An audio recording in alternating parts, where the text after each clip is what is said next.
Hello বন্ধুরা, তোমরা সবাই কেমন আছো? আশা করি ভালো আছো, সুস্থ আছো। তো আমিও ভালো আছি। মৌসুমি অফিসিয়াল চ্যানেলে তোমাদের সবাইকে স্বাগত জানিয়ে চলে এলাম আবার ডেলি ব্লগ নিয়ে। তো চলো, আজকে আমি রান্না করব ফুলকপি আলু চিংড়ি মাছ দিয়ে তরকারি। তো চলো, প্রথমে আমি কড়া বসিয়েছি, কড়াতে তেল দিচ্ছি। ততক্ষণ তেলটা গরম হবে, আর একটু নুন দিয়ে দেবো যাতে কড়াই না লেগে যায়, তার জন্যে, আর না ফাটে।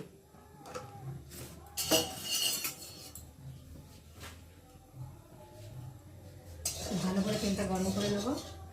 আর এই দেখো, ফুলকপি আর আলু কেটে নিয়েছি, আর এই যে চিংড়ি মাছগুলো কেটে ভালো করে ধুয়ে রায় নিয়ে এসেছি। আর এখন আমি তেলের মধ্যে চিংড়ি মাছগুলোকে দিয়ে ভালো করে ভেজে নেব।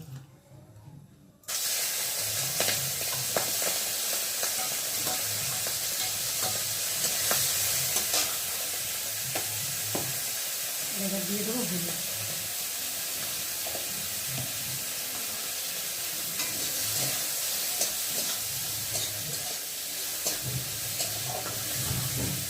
চিংড়ি মাছটা ভাজা ভাজা হবে ততক্ষণ আমি আটাটা একটু বসে নেবো ততক্ষণ।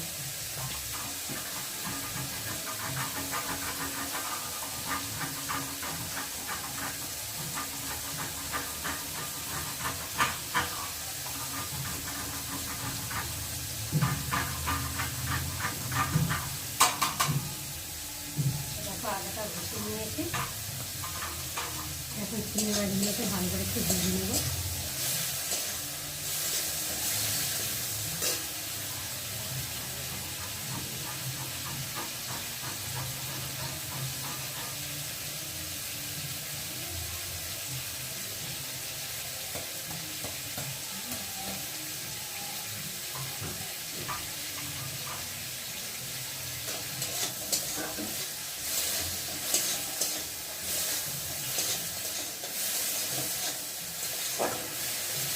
চিংড়ি মাছটা একটু ভালো করে দেখো বন্ধুরা, চিংড়ি মাছটা ভাজা ভাজা হয়ে গেছে। আর এখন আমি চিংড়ি মাছগুলোকে তুলে নেবো। ও দেখো, একটু ভেজে নিয়েছি। আর এখন কড়াতে তেল দেবো, অল্প তেল আছে, আর একটু তেল দেবো। তেলটা গরম হবে ততক্ষণ, তেলটা গরম হোক। আর একটু নুন দিয়ে দেবো, আর এটা দিয়ে দেবো কেটে রাখা ফুলকপিগুলোকে দিয়ে ভালো করে ভেজে নেব।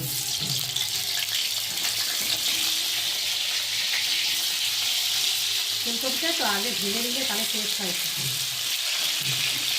একসাথে কষিয়ে করলে ততটা টেস্ট লাগে না ফুলকপি।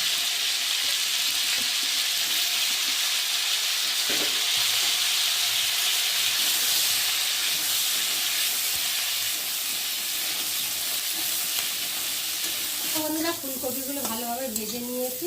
আর এখন আমি ফুলকপিগুলোকে একটা সাইড করে ভালো তুলে নেব।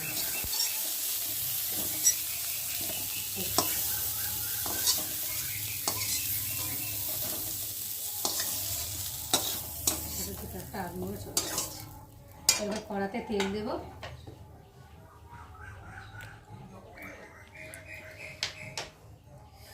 তেলটা গরম হবে, আর এখন আমি দিয়ে দেবো গোটা জিরে ফোড়ন।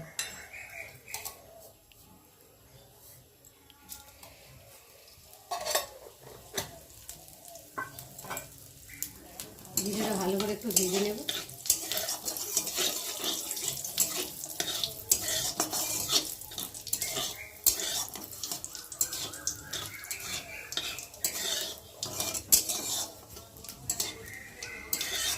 জিরেটা ভাজা ভাজা হয়ে এসছে। আর এখন আমি কেটে রাখা আলুগুলোকে দিয়ে একটু ভালো করে ভেজে নেব।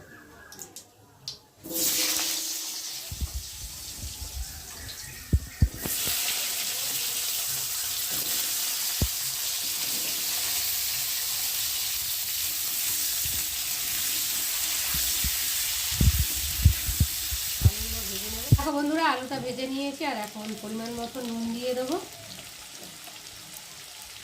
হলুদ গুঁড়ো, আদা বাটা, একটা টমেটো, আর দিয়ে দেবো একটা কাঁচা লঙ্কা, আর দিয়ে দেবো জিরে গুঁড়ো। দিয়ে মশলাটা ভালোভাবে আলুর সাথে কষিয়ে নেব।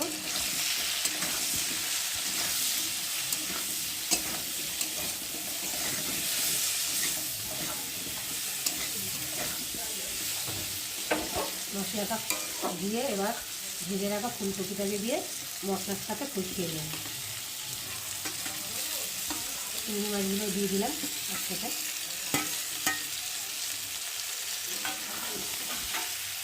আমি ভালো করে কষিয়ে নেব।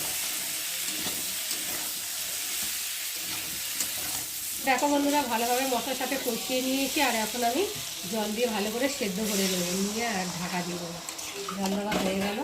তো দেখো আমার ফুলকপি আলু চিংড়ি মাছের রেসিপি তৈরি হয়ে গেছে। আর কেমন হয়েছে তোমরা কিন্তু অবশ্যই কমেন্ট করবে, আর ভালো লাগলে লাইক কমেন্ট শেয়ার করো।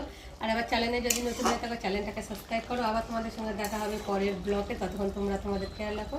তোমরা আবার চ্যানেলটাকে সাবস্ক্রাইব করতে থাকো, আর আমি এদিকে ঢালতে থাকি তরকারিটাকে। দেখো